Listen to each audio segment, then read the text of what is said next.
They were just playing the call to prayer at the mosque over there. It's not exactly an uncommon thing to hear in the Islamic world, but when most people think of the Islamic world, at least in the Western world, they'll generally think of the Middle East and maybe North Africa, but we're nowhere near that part of the world. We're in Southeast Asia right now, more specifically Kuala Lumpur, Malaysia. In Malaysia, the official state religion is actually Islam, and it's actually probably a well-known factoid by now that Indonesia is actually the most populous Islamic country in the world. So, how did Islam spread to this corner of the world? Indonesia has about 250 million inhabitants, making it the 4th largest overall country in the world. Of those roughly 270 million people, about 87% of them said they were Muslim, according to a 2010 census. Nearby Malaysia doesn't lag all that far behind either. Though smaller and more religiously diverse, Malaysia has Islam as the official state religion. In fact, 42% of the population of Southeast Asia identifies as Islamic, comprising about 1/4 of all the Muslims in the world. However, while there are sizable Muslim communities in other Southeast Asian countries, most are concentrated in Malaysia and Indonesia.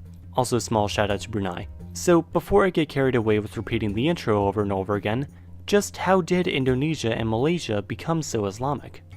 Islam started in the Arabian Peninsula in the 7th century AD, and from there quickly spread throughout the Middle East and Northern Africa with the conquests of the early caliphs, reaching from Pakistan to Portugal to Persia? Nevertheless, Islam didn't spread so quickly to the east, at least not in the same way it spread westwards. During this time though, the Silk Road trade networks were more in effect than ever, with well-traveled trade routes connecting Europe and Africa with Eastern Asia by land and by sea. It was through these trade networks that Islam would spread to the east. The Silk Road is a very notable cause for the spread of Islam across the south of Asia, as it also wasn't the only religion to have made use of the Silk Road to spread. Buddhism, a religion that started in northern India and southern Nepal, took advantage of the Silk Road and now dominates virtually all of East Asia because of it. Islam did have a somewhat slow uprising in this area though. This new religion, brought in by some sailors, preachers, and Sufi mystics from faraway lands, obviously didn't become the dominant religion overnight. Islam initially started to spread around the coasts of Sumatra by the 9th century, but these communities didn't spread much at first. Before Islam started to gain a foothold in this part of the world, the various kingdoms around here were primarily either Buddhist or Hindu, or even a combination of the two, like the Indonesian Majapahit, Roman Majapahit Empire.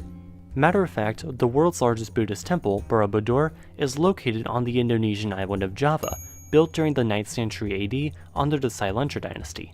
In fact, one very likely contributing factor to the spread of Islam in this area was the presence of various mystic Sufi orders, as many Islamic teachings were even combined with various previously established Hindu-Buddhist teachings, basically amalgamating Islam with some of the more native beliefs of the area. Around the 10th and 11th centuries, Muslim traders started setting up shop in Aceh, on the northwesternmost tip of the island of Sumatra. Malacca, the main choke point of the region for oceanic trade, also has many Islamic traders and scholars, and it's likely from there that the religion spread throughout the rest of the region. There are multiple factors that went into Islam spreading into the Malay, Indonesian, Nusantara archipelago though. One other likely factor being the mass translation of many Islamic holy texts into Malay and Javanese. You know, the languages people actually speak in Malaysia and Java.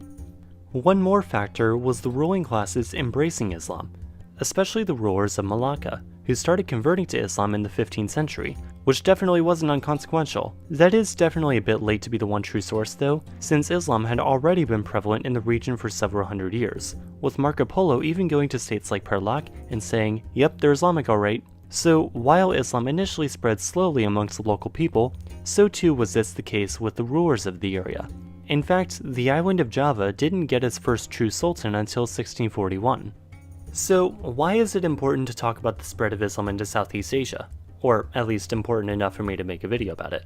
Well, besides me wanting to make a video relating to having gone to Kuala Lumpur, I feel it's important to recognize the fact that the Islamic world isn't just the Middle East and Northern Africa, but many other places as well.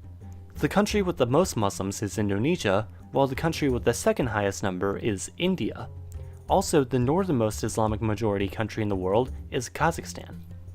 In fact, just this map can tell us many different things about the Balkans, or the Caucasus, or Western China, and just how these places may impact the geopolitical situations in these areas.